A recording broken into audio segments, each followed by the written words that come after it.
Mom, this table is for the family. You can wait outside. That's what my son said to me. In front of everyone, the restaurant went quiet for a second and then people laughed, trying to make it sound like a joke. But it wasn't.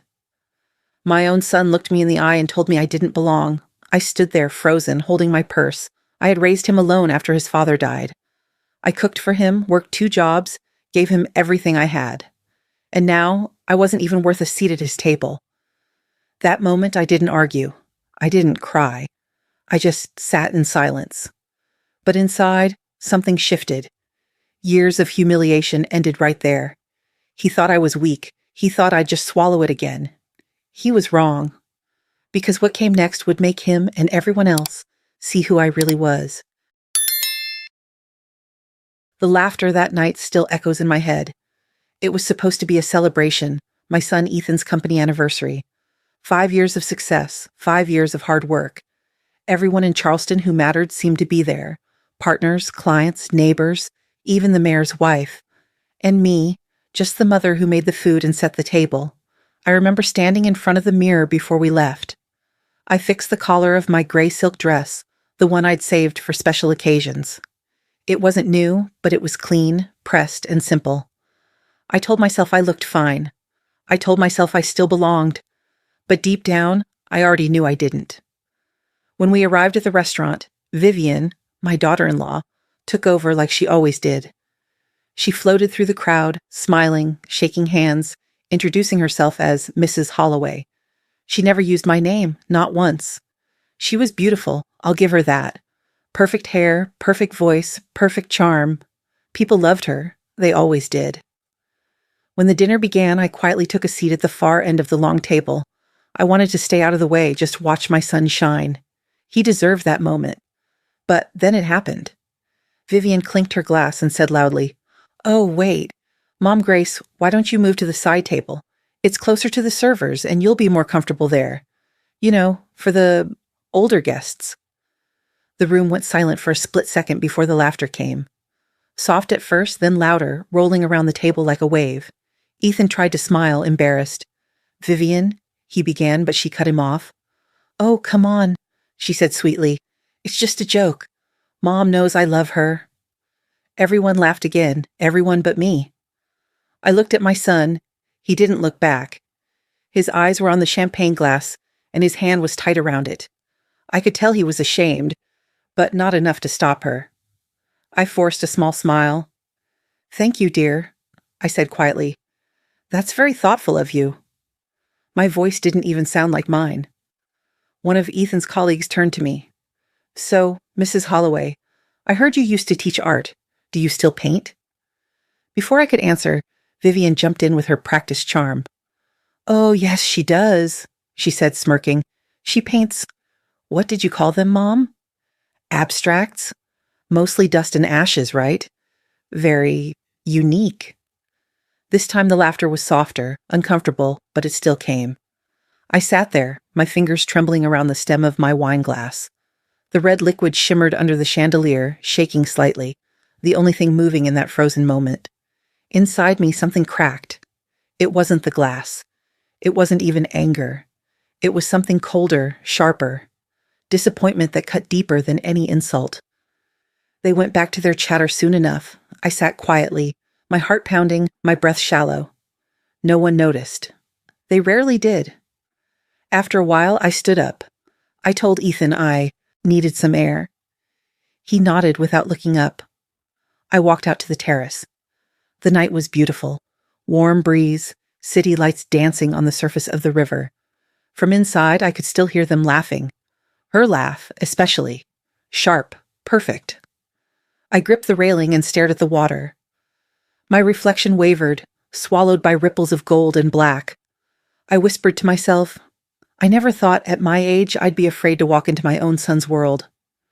For a long time, I stayed there, letting the cool air calm the burn in my chest. People like Vivian think they destroy you with one cruel sentence, one joke meant to remind you where you stand. But they forget. Humiliation doesn't kill, it hardens. Inside, someone called for another toast. I could hear Ethan's voice. "To family," he said. I turned toward the sound and smiled to myself. Family. The word tasted bitter. That night, as I stood under the lights reflecting on the river, I realized something. They thought they were burning me. But the truth was, the fire had already started inside me long ago. I just hadn't let it out yet. And this time, I would. After the dinner, the house was quiet. Too quiet. I could still hear the echo of that laughter in my head. The sound of people pretending cruelty was just humor. I sat in the kitchen with a cup of tea that had gone cold hours ago. It was almost midnight when Ethan came downstairs. His tie was loose, his face pale. He stood in the doorway for a long moment before saying softly, "Mom, Vivian didn't mean it that way. You know her. She jokes too much sometimes. Don't take it so personally." I looked up at him and smiled. A small, tired smile. "There are jokes, Ethan," I said, "and then there are the ones that only work when the weaker one laughs." He didn't respond. He just nodded like a man trying to escape an awkward conversation. Then he said, "You know I love you, right?" "I know," I said. "I also know you're tired." He smiled with relief, kissed my forehead, and went upstairs, back to his golden world where everything smelled like her perfume and success. When the house went still again, I looked around me. Upstairs, their bedroom lights glowed warm and soft. The world they lived in was made of gold and light. Down here, in the basement level that used to be the guest room, I had my space, dark, quiet, and filled with the smell of oil paint and turpentine. My studio wasn't large. A small table, a few brushes, canvases covered in white cloth. The window was narrow and looked out into the garden, though it was mostly blocked by shrubs. Sometimes, when I painted late at night, I could hear them talking upstairs. Their voices mixed with the hum of the refrigerator, blending into the low rhythm of a house that no longer felt like mine. On my table sat a framed photo of John, my late husband, a Navy officer. In that picture, he was smiling, holding Ethan as a boy, proud and gentle. I often found myself staring at that smile when the house felt too heavy. "John," I whispered sometimes. "You tell me to be patient, but patience has turned into silence." The next morning, Vivian appeared at my door. Her heels clicked against the hardwood floor like small hammers. She smiled sweetly. "Good morning, Mom. You should open that window. The smell of paint travels upstairs, and we have guests this afternoon. It's a little strong." I nodded. "I'll take care of it." She lingered for a moment, scanning the room. The old easel, the faded curtain, the tiny electric heater in the corner. Her lips curved in a polite smile. "It's so cozy here," she said. "Almost like a studio apartment." Then she left before I could answer. When the door closed, I sat back down at the table. The word cozy stayed in my head like a thorn. Cozy meant forgotten. It meant out of sight. That afternoon, I taught my online art class. Just a few students and kids from the local community center learning from donated tablets. They reminded me why I still did this. Their voices were cheerful, honest. They didn't care that my studio was small or that my brushes were old. They just wanted to learn. As I guided them through the lesson on light and contrast, I caught myself saying, "Remember, you can't paint light unless you understand darkness first." I froze for a second.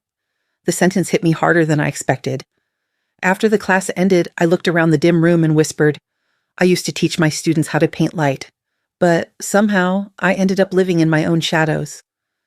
That night, I couldn't sleep. I heard Vivian's laughter upstairs, that same melodic, perfect laugh she used at the party. I went to make tea, trying not to think, trying not to feel, but when I opened my laptop to check my messages, something caught my eye. It was an email notification from the bank, Ethan's account. I only noticed it because I managed his insurance payments, but the sender's address wasn't one I recognized. It said Vivian C. Aaron Blake, LLC, something finance. Calm. I frowned. Aaron Blake. That name was familiar. He was Ethan's business partner, the one always hanging around, always helping. Why was his name next to hers in a financial email? I opened it. It was a summary of a fund transfer, joint consultancy payment, sent to a private account overseas.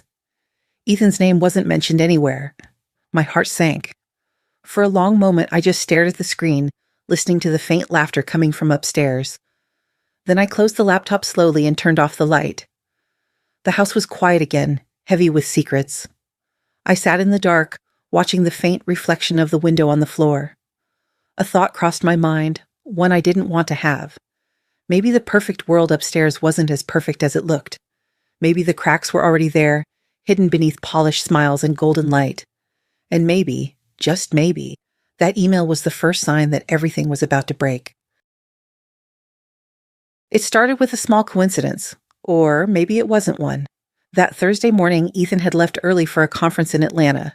Vivian told me she had meetings all day and wouldn't be home until late.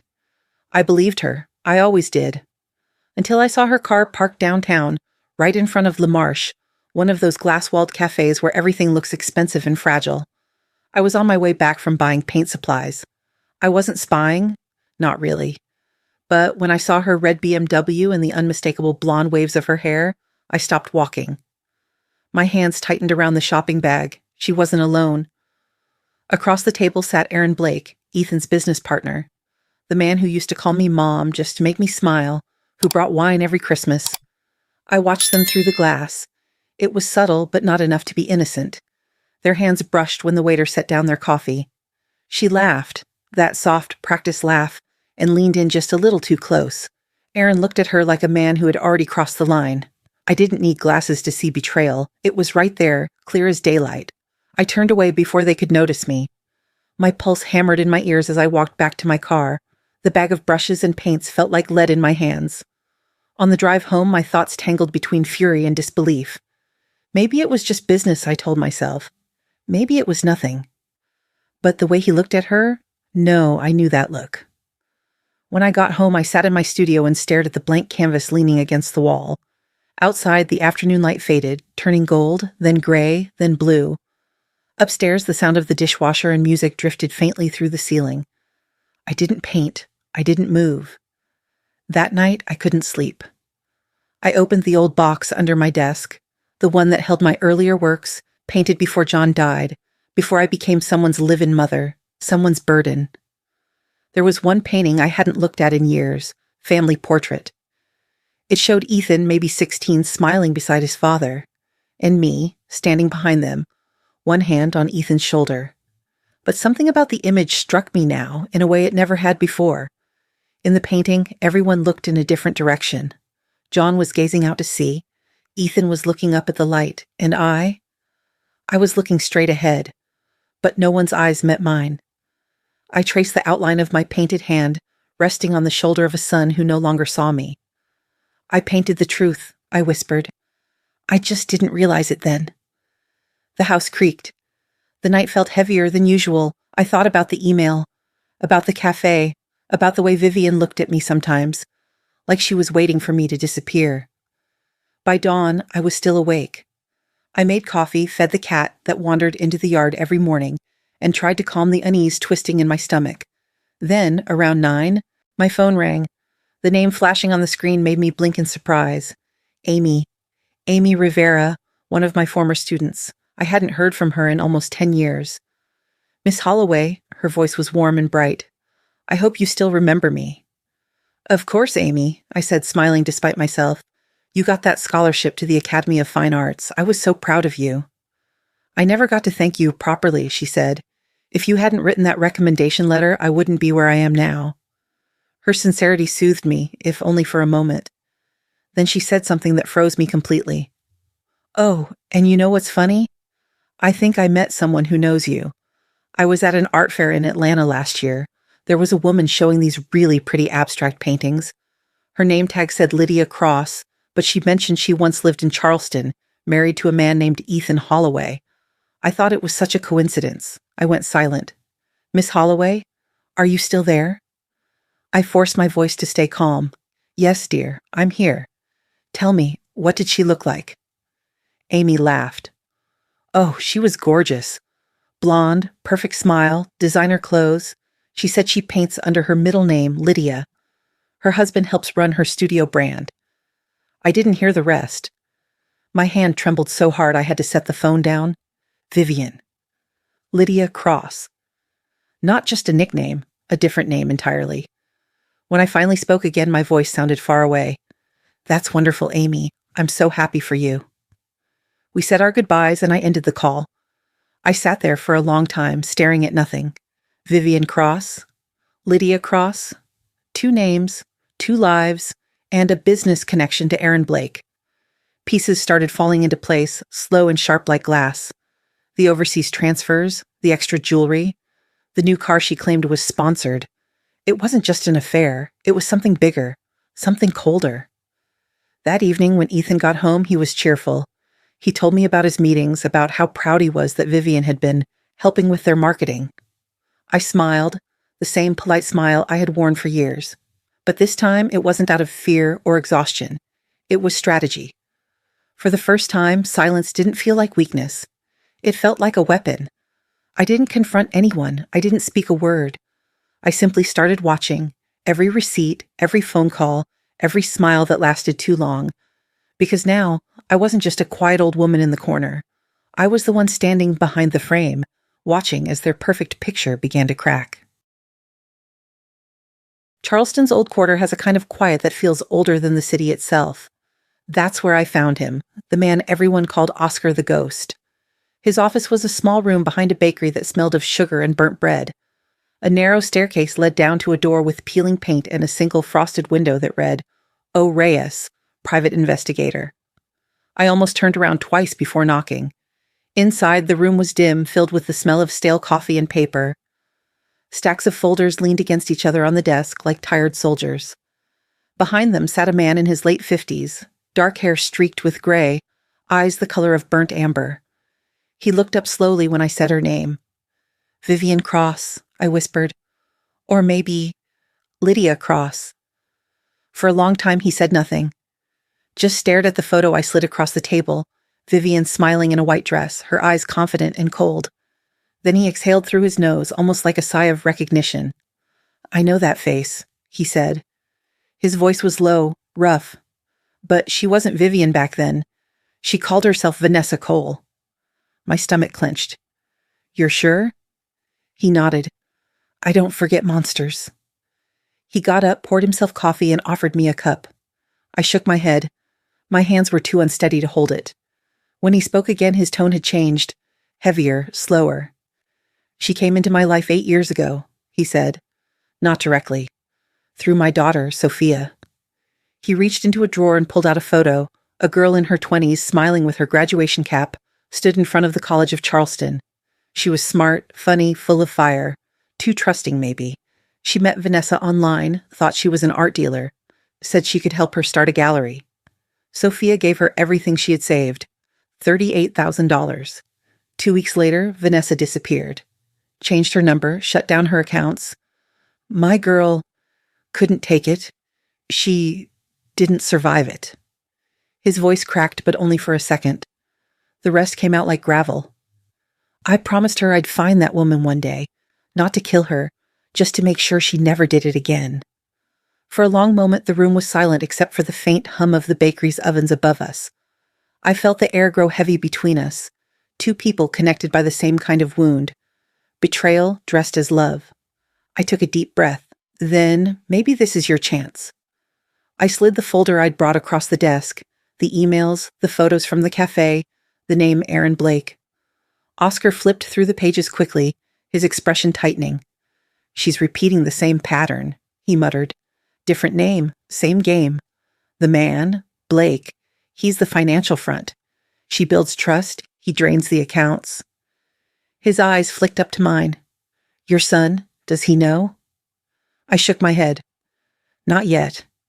I don't have enough proof. And she's good at twisting things. If I go to him too soon, he'll think I'm just jealous.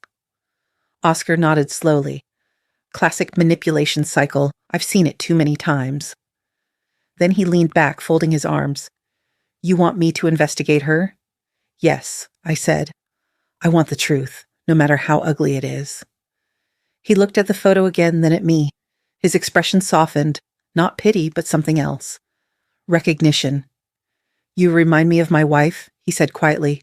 She had that same look, like she'd lost everything once and learned how to live without flinching. I reached into my purse and took out an envelope. It's not much, I said.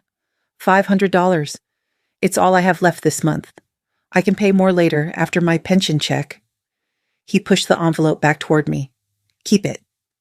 I blinked. What? He shook his head. I don't take money for this, not when it's her. I hesitated. But why? He leaned forward, eyes dark and steady. Because this isn't work, Mrs. Holloway. This is a promise I made to my daughter. If I can help you stop that woman, it'll mean Sophia didn't die for nothing. For a second, I couldn't speak. The grief between us didn't need words. It was the same language, one of quiet endurance. When I finally found my voice, it came out soft. Then we'll do this together. He nodded once. Together. Over the next few days, I met Oscar several times at the bakery. We spoke in low voices between deliveries and customers. He moved with calm precision, like a man who had lived too long with loss and learned to turn pain into focus. He began digging quietly, tracing financial transfers, cross-checking aliases. He discovered that Vivian, or Vanessa, had at least 3 other identities: Lydia Cross, Mira Cole, and Sophia Marin, each tied to small art companies, short-lived LLCs registered in different states. She's smart, he said one morning, sliding a stack of papers across the table.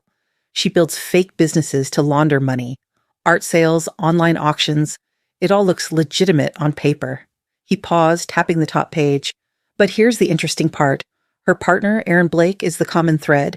He's been with her in every one of these ventures, always under a new name, always just outside the spotlight. I felt the blood drain from my face. And Ethan? He's the current target, but this time she got greedy. She's trying to drain both, your son's company and his marriage.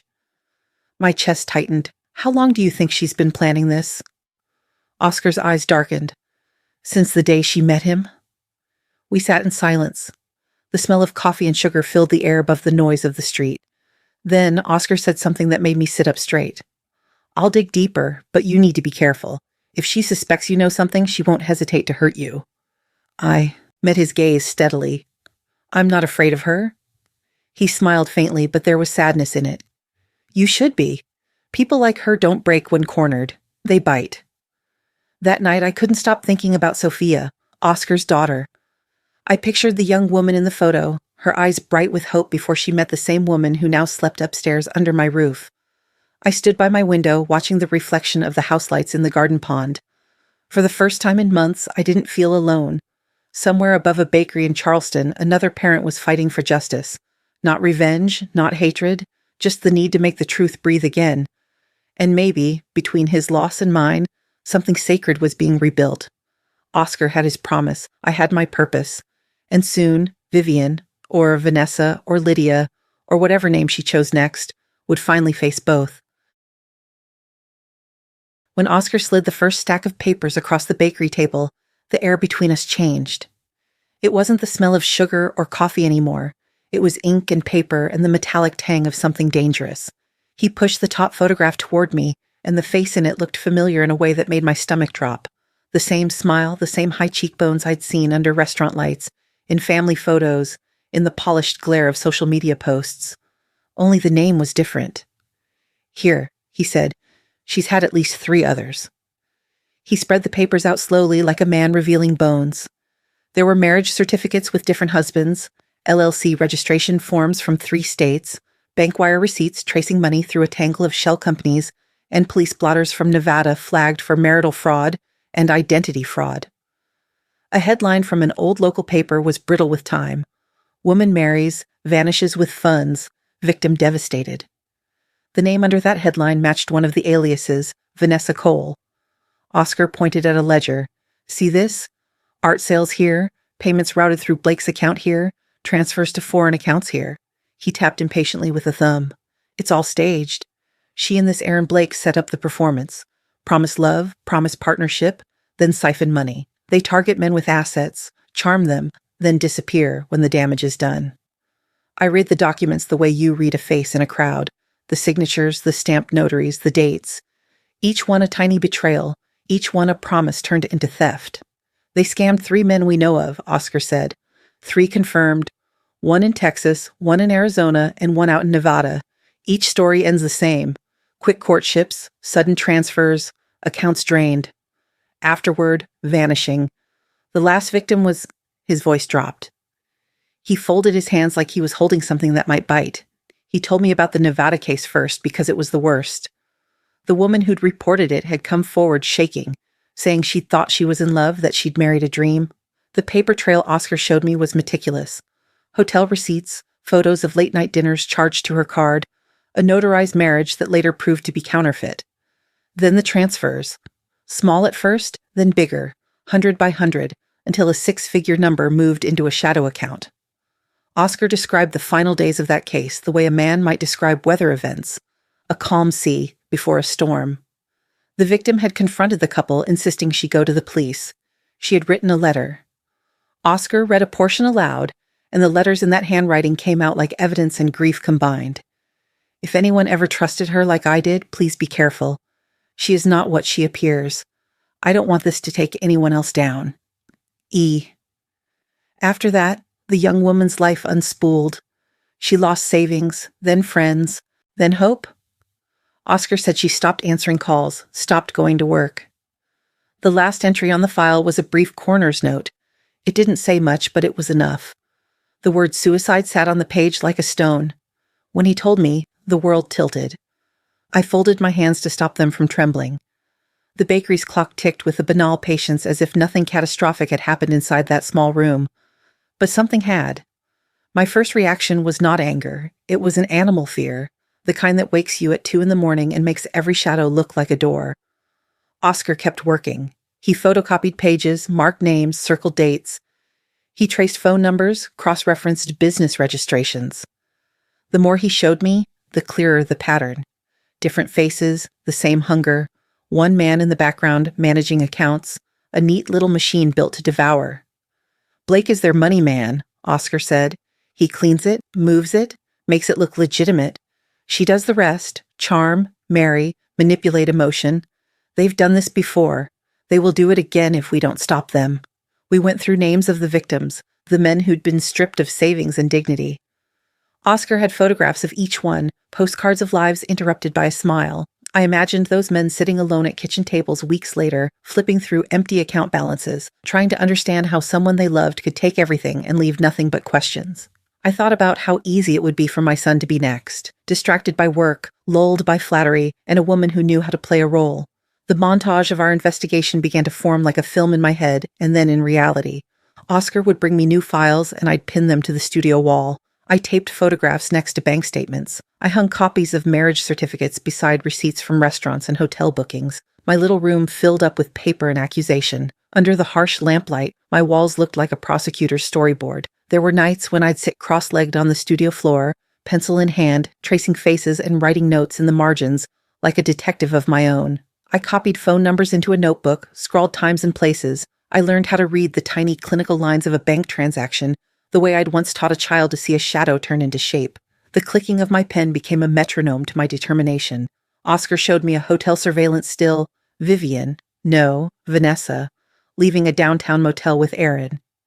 He'd frozen the frame and circled the exchange. A small envelope passed between them in a doorway. He blew up the image, enhancing the pixels until the envelope was visible. It felt like catching a hand in the act. Then there was the letter the Nevada victim had left behind. Oscar had it tucked into a folder marked Case Closed, as if even the legal ending had a question mark stamped across it. The letter read like a warning written by someone stripped to the bone. I read it alone in my studio, the curtains drawn against the afternoon light. If you ever loved her, believe me, the person you know is a performance. She will promise everything and take more. If anyone reads this and still thinks they can save me, I am sorry I failed. Be careful. E. I put the letter down and my eyes went straight to the family portrait propped against the wall. In the painting, everyone looked away from each other, and now every glance felt like premonition. I remembered telling my students that truth shows up in the small places, a hand, a shadow, the set of a mouth. Here it was in the careful criminal smallness of transfers and signed documents. If I said I wasn't angry, that would have been a lie. But the anger was cold and purposeful. It focused me where fear had made me scatter. I thought of my son's face at the restaurant, the quick glance down, the refusal to meet my eyes. I thought of how easily a man can be convinced by a woman in a white dress and a persuasive smile. I thought of how, if I did nothing, that persuasive smile might one day be on a bank statement tied to his name. When Oscar closed the file and handed the copies back to me, he said quietly, "You understand what we're up against. She's careful. She knows how to hide. We'll need witnesses, paper trails, and a way to prove the links. But it's possible. We can build a case. I folded the papers into my hands and felt their weight. I thought of Ethan asleep upstairs, of his laughter that used to fill our kitchen, and of the millions of tiny compromises that had brought us to this point. If I stay silent, I said without looking up, then he will be the next one. My voice was flat, but a spark had been struck. Under the calm of that cryptic sentence, something else was ignited, not a fire of revenge, but a slow, relentless will to stop what had already taken too much. For the first time in weeks, the Holloway house felt too quiet. Silence there never meant peace. It meant planning. I'd grown used to the rhythm of her heels on the marble floors, the faint sound of perfume sprayed before a call, the soft voice rehearsing charm. But that morning, everything was still, the kind of stillness that tells you the other side has started to suspect. Oscar's last message had been clear. Be careful. She's watching you too now. By noon, the front door opened. The scent of roses hit first, a thick, heavy kind of sweet. Vivian's perfume always arrived before she did, like an announcement. When she appeared in the doorway of my studio, she was holding a bouquet, white lilies and pink roses wrapped in silver paper. Her face was bright, all gentle smiles and polished kindness. "Mom," she said softly, her voice almost a whisper. "Can I come in?" I turned from the easel, wiping my hands on an old rag. "Of course," I said. "You never have to ask." She stepped inside, placing the flowers on my work table, careful not to disturb the piles of sketches and brushes. "I wanted to apologize," she began. "For the party, for the things I said. I shouldn't have embarrassed you. It was childish." Her tone was soft, the kind that could fool anyone who didn't know her. But I knew. Her apology wasn't peace. It was reconnaissance. I nodded. We all say things we regret. Vivian smiled and reached for one of my paintings. "You know, I've always admired your art. So emotional, so raw." She turned, tilting her head. "I guess that's what happens when people have too much time to think." I felt the sting, but I didn't flinch. "Or maybe it's what happens when people stop pretending," I said, smiling gently. Her eyes flickered. Just for a second, her mask slipped. The smile tightened, her pupils sharpened. Then, just as quickly, the sweetness returned. "I just worry about you, Mom," she said. "Sometimes you get a little, confused, especially about money or business. You know, the modern world is complicated. Investments, accounts, transfers." Her voice lowered. "Maybe it's best if you don't involve yourself in Ethan's financial matters. It can get messy." I looked at her, steady, calm. "The world changes fast, that's true," I said. "But the human heart doesn't evolve as quickly. It still lies. It still takes. And it still thinks no one's watching." Vivian smiled wider, pretending to be charmed, but I saw her throat tense. She stood up, brushing invisible dust off her sleeve. "Well," she said lightly, "I just wanted to clear the air. No more misunderstandings between us." "No more misunderstandings," I repeated. She nodded, turned, and left.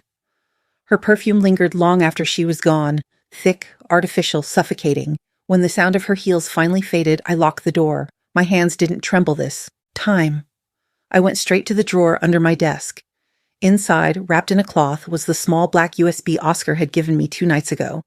On it were months of evidence, emails, transfers, fake company registrations, hotel camera stills, everything. I plugged it into my laptop. The blue light blinked once, steady, sharp, reflecting off the glass frame of my old wedding photo like a blade. Each file opened like a wound. There she was, caught in grainy photographs, slipping into a hotel room with Aaron Blake. There were voice messages, too, fragments of conversations recorded from phone taps Oscar had managed to trace. Her voice was unmistakable. "I told you he won't check the account," she whispered in one. "He trusts me completely." Then Aaron's voice. "And his mother?" Vivian laughed softly. "She's harmless. Old. She won't even know what's happening." I stared at the screen for a long time. My heart didn't race. It slowed. Everything inside me went very still. They had already written me off. The invisible mother, the harmless one. I closed the laptop and sat back, breathing deeply. I didn't feel humiliated anymore. I felt ready. The next evening, Ethan came home later than usual. His tie was loose, his face drawn. He looked tired, the kind of tired that doesn't come from work but from living inside a lie. He sat at the kitchen table with a beer and rubbed his eyes. "Mom," he said after a while, "has Vivian seemed off to you lately?" My heart lifted and sank all at once. He was starting to see it, the small inconsistencies, the shifting tones.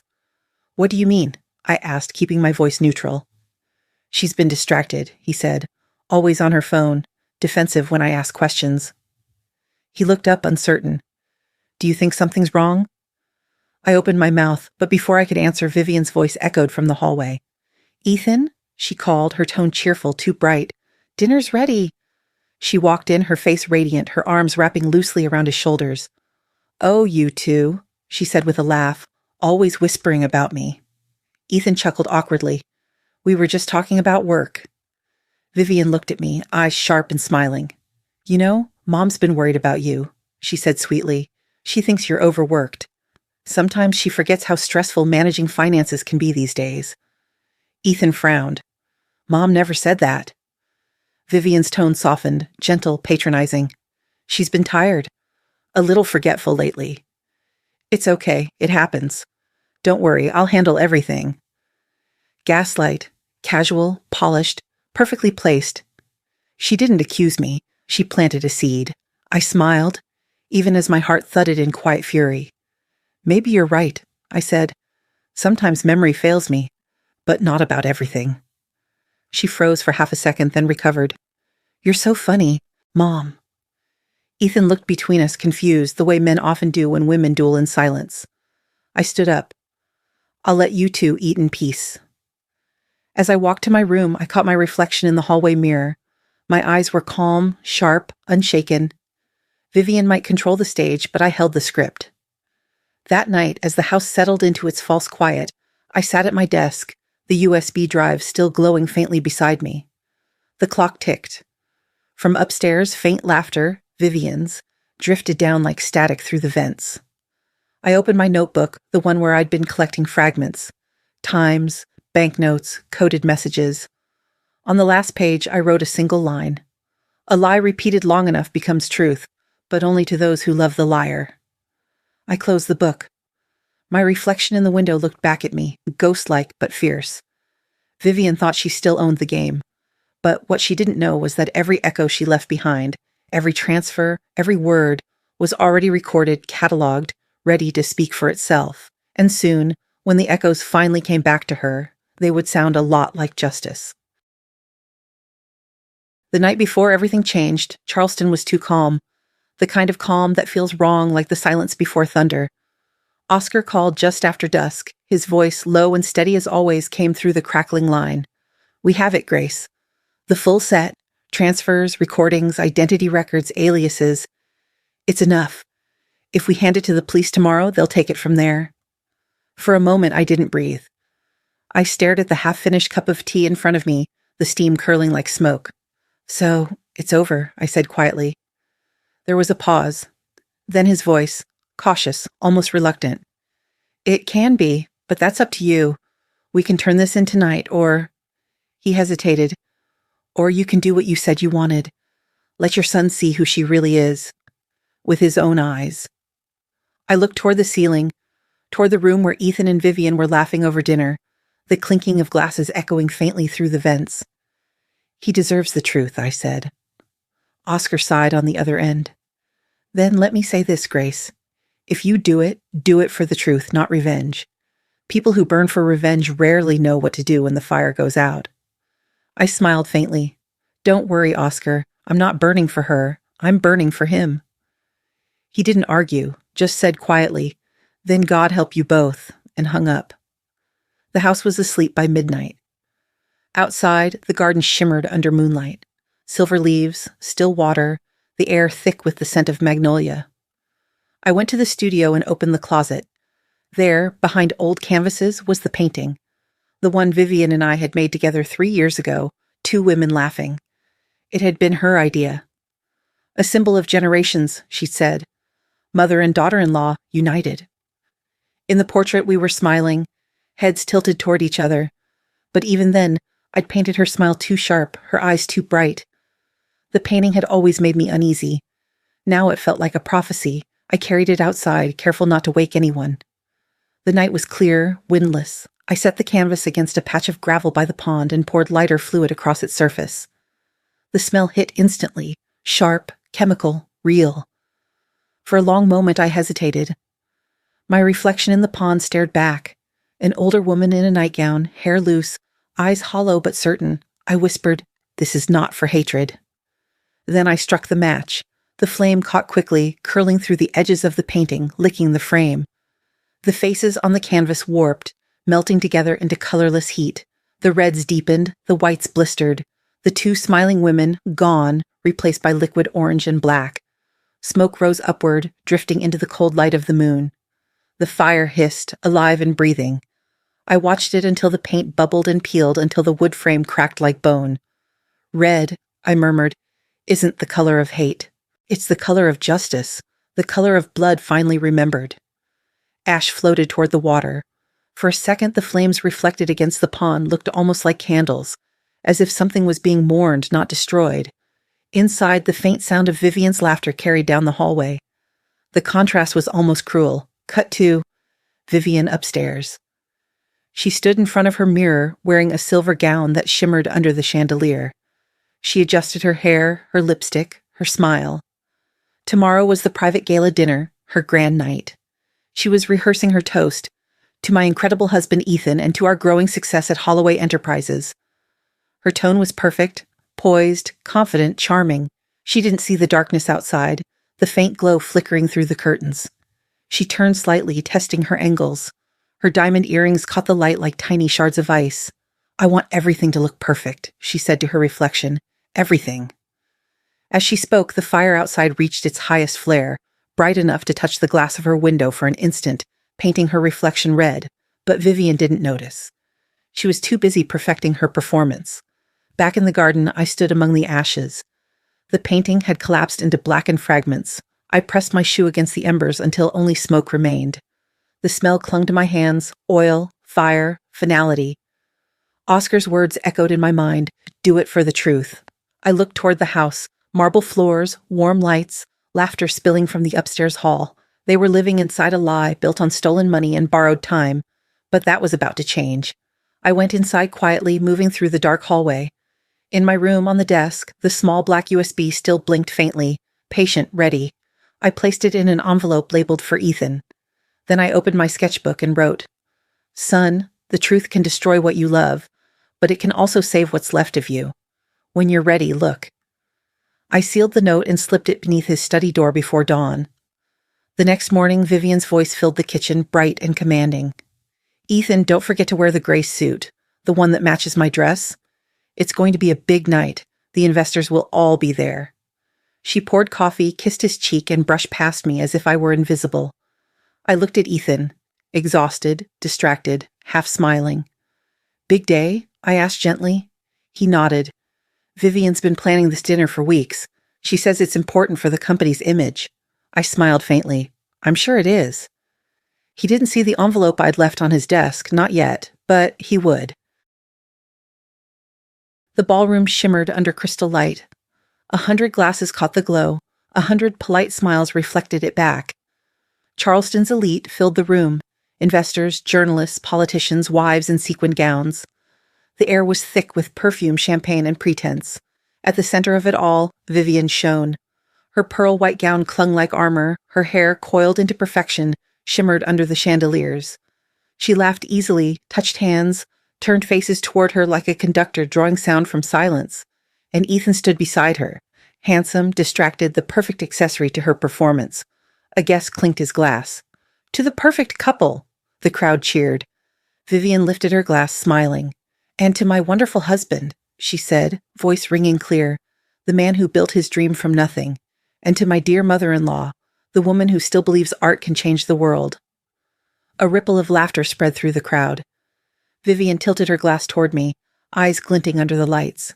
"Maybe, Mom," she added sweetly, "it's time to be a little more realistic." More laughter. Softer this time, uneasy, confused. I was standing in the shadowed corner of the room, near the servers, gloved hands resting on my clutch. I watched her, the way her confidence filled the space, the way her lie wrapped around her like silk. Then I took off my gloves, slowly, one finger at a time. When the first one slipped from my hand, silence began to ripple across the tables nearest to me. When I took the second off, I felt every eye turn. I stepped into the light. My heels clicked against the marble floor, steady and deliberate. The chandeliers refracted tiny flames of gold across my gray silk dress. "You're right, Vivian," I said, my voice calm, almost tender. "Art can't change the world." The room stilled. Her smile faltered. "But truth can." I placed the small projector on the table closest to her. Its light flickered on, cutting through the glittering room like a blade. Behind her, the ballroom's large wall turned into a screen. The first image appeared. Vivian, or Lydia, or Vanessa, standing in a hotel corridor, hand on Aaron Blake's arm, laughing. Gasps broke through the crowd. The next image, the same two entering a room, exchanging a kiss. Then, a flurry of documents, bank transfers, LLC filings, passports with different names. One headline glowed in harsh type. Nevada couple sought for fraud and identity theft. Vanessa Cole, Aaron Blake. The room was no longer gold. It was gray. Still, electric. Someone whispered, "Oh my God." Another, "That's her." Vivian's hand shook. She stepped back, her glass slipping slightly, catching the chandelier light before it shattered against the floor. "This is fake," she cried, her voice trembling. "It's all fake. Photoshop. You can't believe—" Ethan turned to her, his face pale. "Vivian, what is this?" She reached for him. "Honey, please, she's confused. You know how your mother—" "Vivian." His voice cut through hers, firm, low, dangerous. "Look at me. Tell me it's fake." The silence afterward was unbearable. Every eye in the room was on her. Vivian's mouth opened, but no words came. The projector light flickered across her face, white, cold, unyielding. I took a step forward. "If those photos are fake," I said softly, "why are your hands shaking?" She froze. The sound of phones clicking filled the air, guests recording, whispering. The perfect couple turned spectacle, the goddess of the gala now cornered in her own temple of light. Vivian's mask cracked first in her eyes, wide, darting, searching for an escape that wasn't there. "Ethan, please," she whispered, I can explain." "Explain what?" he said, voice breaking. "The aliases, the money, the man?" Her breath came fast. The tremor in her hands spread to her whole body. Around her, the guests began to move back, quiet, fascinated, horrified. "Mom," Ethan said, turning toward me, voice trembling, "how long have you known?" "Long enough," I said. "Long enough to know that love can blind us. Long enough to know silence can kill." He looked at me, tears in his eyes, confusion twisting his face, then back at Vivian. "Is any of it real?" he asked her. "Us? The company? The last 5 years?" Vivian opened her mouth, but the words came out empty, mechanical. "You needed me," she whispered. "You wouldn't have survived without me." Ethan shook his head slowly. "Maybe not, but at least I was alive." The ballroom felt colder, the light harsher. Vivian's bouquet, a centerpiece of white lilies and roses, trembled as her hand brushed against the table. One petal fell, then another. I didn't move closer. I just stood steady, my voice quiet enough for only her to hear. "You took from my family what didn't belong to you. You tried to erase me from my son's world. You thought truth was old, weak, irrelevant." I looked at her, and for the first time she looked small. "But truth doesn't age, Vivian. It waits." The projector light flickered once more, then went dark. The ballroom fell into silence. Even the music had stopped. Vivian stood motionless in the white light, her dress suddenly too bright, too clean, like the shell of something already burned from the inside. "I'm not here to humiliate you," I said. "I'm here to end the performance." I turned to the guests, to the journalists already typing, to the camera phones held aloft. "I'm not proud of what you saw tonight, but I am not ashamed either. This is what happens when lies go unchecked, when charm becomes currency, when silence becomes a cage." The only sound that followed was the slow click of a camera shutter. Vivian backed away, her voice barely a whisper now. "You'll regret this." No, I said. I've lived long enough with regret. Tonight I'm living with truth. I turned toward the door, the air thick with the scent of champagne and shock. Behind me, Ethan's voice broke, calling my name, pleading. But I didn't stop. As I stepped outside, the night air hit like water after fire. The sound of the city, distant traffic, ocean wind, replaced the applause that never came. I looked up at the sky, the moon pale and sharp. I don't feel triumph, I whispered. Only the ash, falling after something finally burned the way it should. The truth had found its fire, and no one in that room would ever forget how quietly it started. 2 days later, the storm broke. Charleston woke to headlines. Socialite Vivian Holloway arrested in fraud investigation. Federal warrants issued for Aaron Blake. Every news station ran her photograph, the same flawless face now framed by the gray light of a police precinct. Her pearls were gone, her hair undone, her eyes no longer belonged to a woman who believed she could control the room. Aaron had vanished overnight. Oscar had already handed the files to federal agents, every document, every alias, every transfer. The chain's complete, he'd said simply. It's over. But endings, I was learning, never arrive as loudly as the beginnings that create them. Sometimes they just drift in like dust after a fire, soft, almost tender, settling quietly on everything that's left. Ethan hadn't left the house since that night. The grand chandelier above the living room, the one Vivian loved, hung cold and still. The champagne glasses were still there, empty, untouched, small rings of light clinging to their rims. I found him sitting on the couch, still in the same shirt, his tie loose, the TV on, but soundless. Outside, the morning sun fell through the blinds in thin stripes across his face. He didn't look up when I walked in. They said she confessed, he whispered finally, at least part of it. The fake companies, the money, the names. I said nothing. She told them she did it for us, he added, voice cracking, that she wanted to build a future for me. He laughed in a short, broken sound. I can't tell if that makes it better or worse. I sat beside him, not too close. You don't have to know that yet. He turned toward me, his eyes red, the boy I raised flickering behind the man who had aged 10 years in 2 days. When did you know, Mom? He asked quietly. When did you start suspecting? I hesitated. Then softly, from the moment you started smiling like someone else's guest in your own home. He closed his eyes, his shoulders shaking.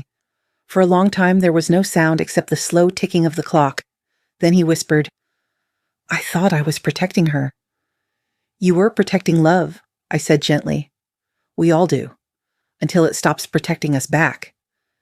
He leaned forward, elbows on his knees, hands over his face. I didn't move to touch him. There are moments where a mother's comfort feels like salt, too raw, too soon. When he finally looked up, the tears had come. Not loud, not frantic, just quiet, exhausted tears that fall when the body has no more room for lies. I lost everything, he said. I shook my head. No, Ethan. You lost an illusion. What you still have, that's real. Outside, police cars still passed occasionally. Reporters gathered beyond the gates, flashes of cameras like insects drawn to leftover flame. Oscar had stopped by that morning. He looked older, more worn than I'd ever seen. Him. She'll face charges in 3 states, he'd said. Aaron's running, but he won't get far. Men like him never do. Before leaving, he handed me a small envelope. For you, he said. Inside was a photo. His daughter, smiling, the same age as Vivian had been when she ruined her life. I think she'd be at peace now, he said. Your truth gave mine meaning. We didn't say goodbye. Some alliances don't end. They just fade into understanding. That night, the house was silent again, but it was a different kind of silence. Not suffocating, not heavy, just quiet, honest. Ethan sat by the window, watching the wind stir the garden.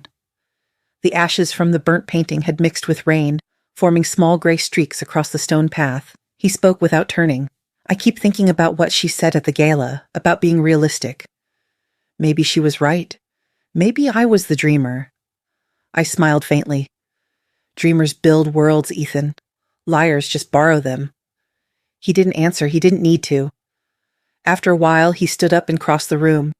He knelt in front of me, just like when he was a boy, and took my hands. I'm sorry, he whispered, for not seeing, for not listening, for making you feel small in the house you built. My throat tightened. I brushed his cheek, his skin rough with fatigue. You didn't make me small, I said. Love did, and love can make anyone foolish. He nodded slowly, resting his forehead against my hand. You should hate me, he said. No, I whispered. I just miss the boy who used to paint beside me and believe that colors could fix anything. He looked up, tears in his eyes. Maybe he still can. Later, when the house finally slept, I went out to the garden. The air smelled faintly of smoke and salt from the sea. The ashes from the painting had sunk into the soil, leaving dark streaks like veins across the earth. I knelt and touched the ground. It felt cold, damp, alive. You see, I whispered to no one, even ashes feed something. In the kitchen, Ethan's footsteps echoed faintly as he moved about, restless, lost. I knew sleep wouldn't find him easily, but maybe peace would someday. I looked up at the moon, the same one that had watched over everything. Humiliation, fire, truth. Now it just hung there, pale and patient, like it had seen too many endings to be surprised anymore. The next morning, reporters moved on to newer scandals. The police cars stopped coming, the neighbors pretended nothing had happened, and the Holloway house, stripped of its glamour, finally began to breathe again. I reopened my art classes online. The first student to return was Amy, the one who had unknowingly sparked everything.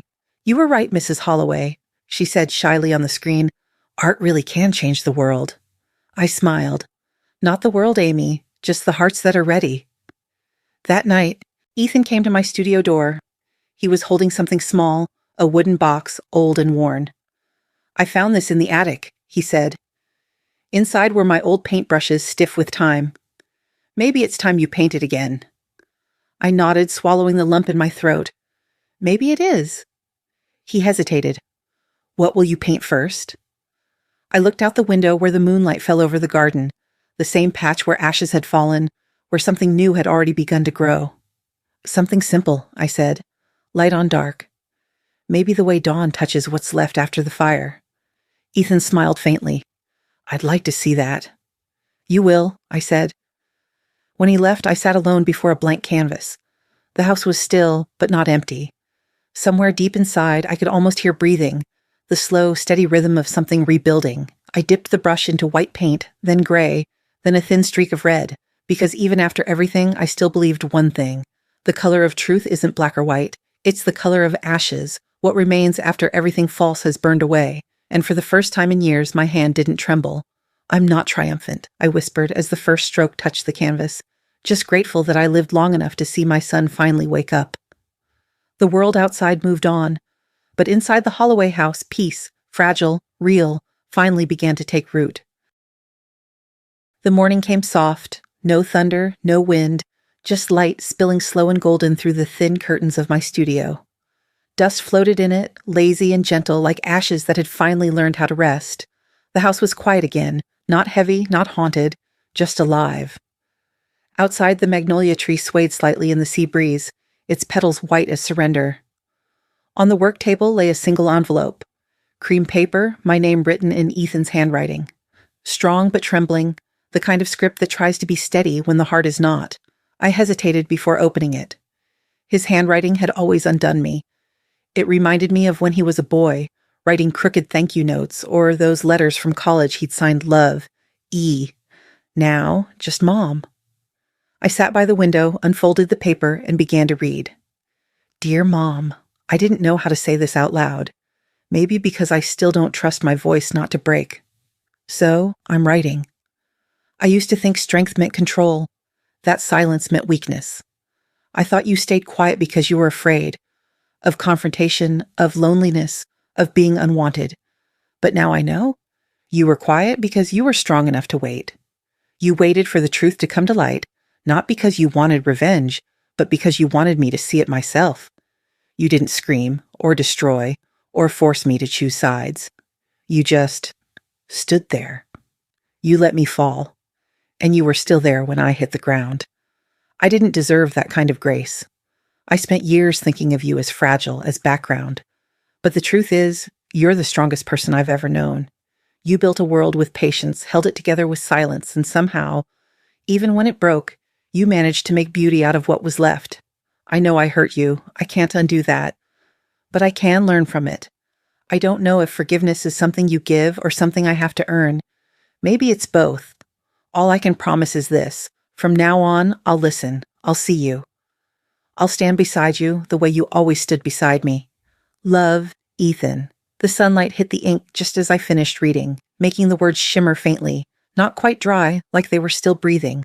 I didn't cry. I just sat still for a long time, the letter in my lap, the air thick with that kind of quiet that only follows forgiveness. Then I looked toward the easel. The new painting stood there, half finished. A woman dressed in gray standing in a field of smoke. Around her, ashes swirled like feathers, and from them, faint wings began to rise. It wasn't sadness anymore. It was transformation. I reached out and touched the paint with my fingertips. Still soft, still damp. The reds had darkened into deep gold. The gray had turned almost silver under the morning light. Behind me, the door creaked. Ethan stepped in, still barefoot, his hair uncombed, a faint smile at the corner of his mouth. "You read it?" he asked. I nodded. "You write better than you talk."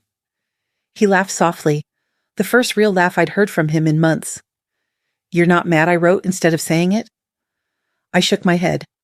Some truths deserve to be written. Spoken words fade too easily. He stepped closer, looking at the painting. "Is that her?" I smiled faintly. "No, it's me. Or maybe it's every woman who's ever been burned and decided to walk through the smoke instead of away from it." He studied it quietly, then asked, "And the bird?" "Hope," I said. "It always comes late, but it always comes." He nodded, eyes still on the painting. "I want to help you hang it when it's done." "Of course," I said. "But not here. In your house, maybe. The one you'll build again." He looked down, his voice low. "Do you think I can?"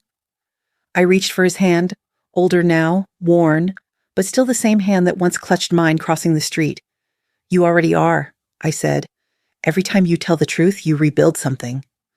For a while, we just sat there, mother and son side by side in the quiet. The morning light had shifted, warming the walls, softening the dust. I thought of everything we'd lost, and everything we'd found inside that loss. Forgiveness wasn't a gift I handed him.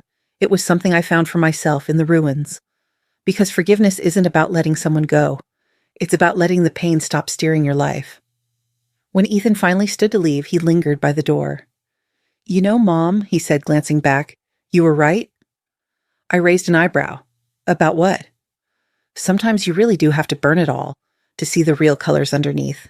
He smiled, not the boyish grin I remembered, but something quieter, steadier. Then he was gone, leaving the smell of morning coffee and old sunlight behind him. I looked once more at the painting. The woman in the ashes stood still, her face lifted toward the light, and in the faintest brushstrokes above her, wings, incomplete but beginning. I added one last touch, a thin line of white along the curve of smoke, turning it into sky, and then I signed it, Grace Holloway. I stood back and whispered, "For those who burned, and for those who learned to rise." The sun reached the far corner of the room, gold on gray, and for the first time in years, the house didn't feel haunted. It felt whole. 6 months later, Charleston bloomed again. The air carried the first breath of spring, soft, salt-sweet from the harbor, threaded with magnolia and rain. The Holloway house, once a fortress of silence, now smelled faintly of turpentine and fresh paint. Grace Holloway, 62, stood in front of her easel, hair tied loosely, streaks of silver catching the morning light. On the wall behind her hung a small wooden sign, hand-painted in gold, "For the women who start over."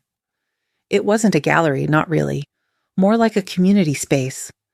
A few tables, canvases stacked by the window, brushes soaking in glass jars. Every afternoon, the room filled with women of all ages, nurses, retirees, a young mother who painted between nursing shifts. Some had never touched a brush before. Others painted like they were remembering something they'd forgotten.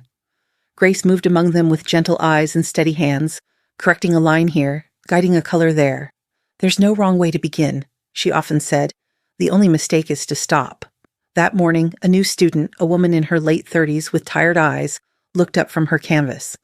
"Ms. Holloway," she asked softly, "do you really think it's possible to start over at 60?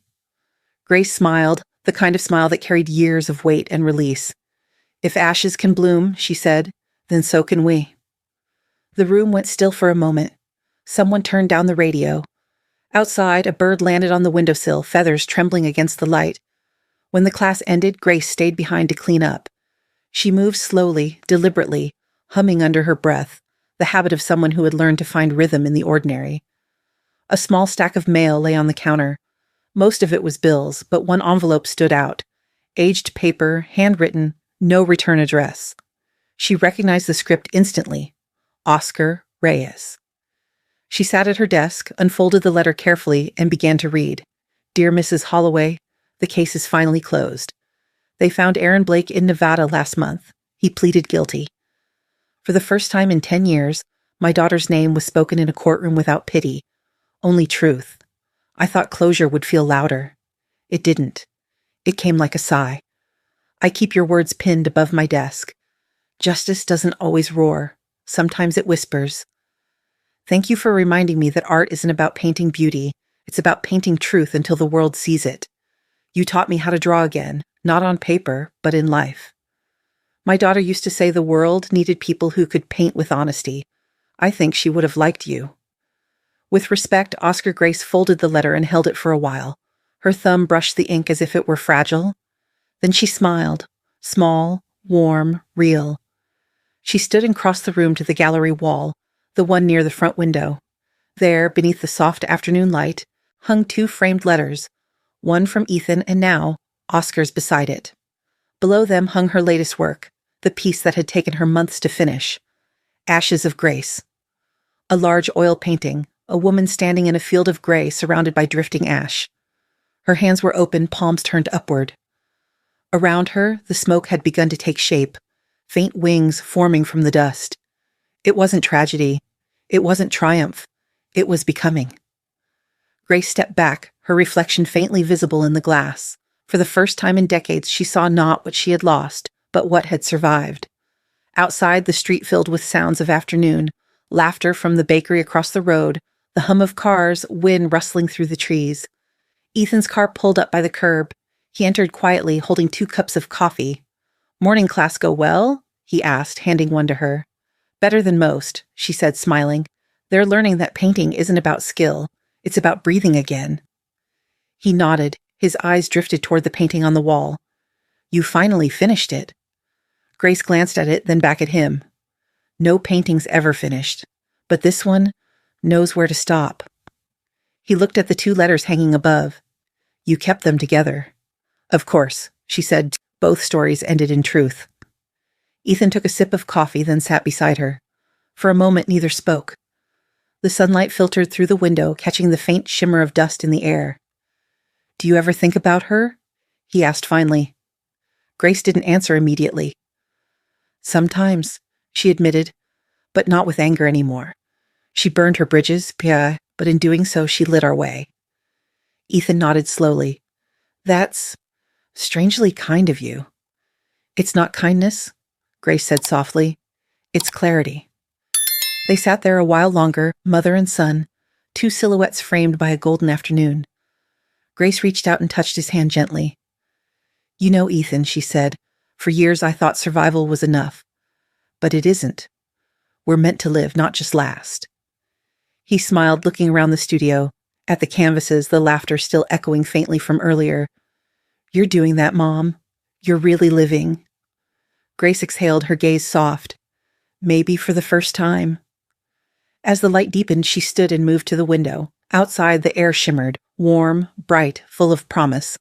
On the windowsill, a thin layer of dust caught the sunlight, glinting like silver. Ashes, yes, but clean now. Peaceful. Grace turned to Ethan, her voice barely above a whisper. "You see that, son? Even ashes shine when the light's right." He smiled. "Yeah, Mom, they do."